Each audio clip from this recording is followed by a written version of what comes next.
DIY kong aquarium mga idol eh.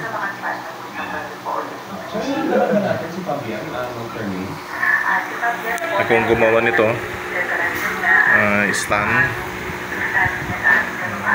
Tapos ito binili ko na lang, assembled.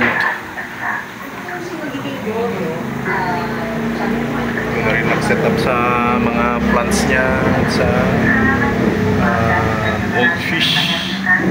Isa na lang yung natira sa mga sa kuy. Apat yan dati, tatlo yan dati, namatay yung isa.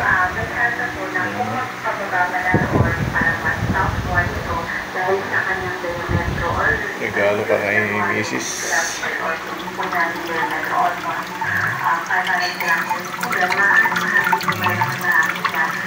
Kapakaw nitong mga kuy. Ayan goldfish. Kapakaw sila. Ito yung pinampapakain natin. Konti-konti lang. Bawal kasi silang ma-overfeed yan.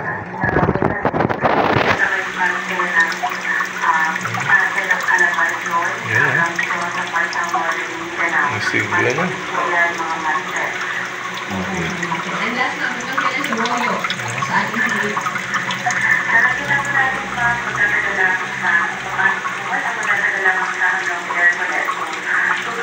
Simple lang yung setup. Thank you, Mr. Sa susunod mag-setup din tayo ng aquascape. Kung meron tayong budget. Apat na lang sila. Dalawa na yung pumanaw na yung koi. Lalakas nila. Ubus na yung pagkain.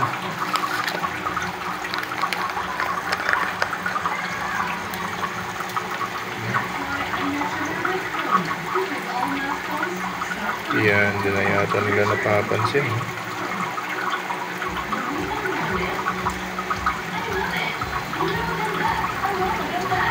Yan mo. Lalagpasan nila. Mga pellets na maliliit. Paubos ko muna sa kumo.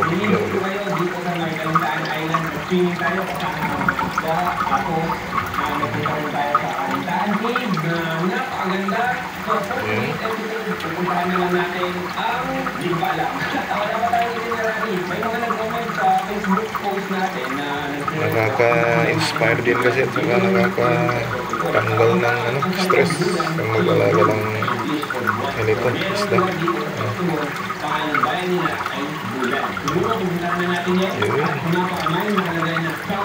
Dati nag-aalaga din ako ng tilapia sa fish cage.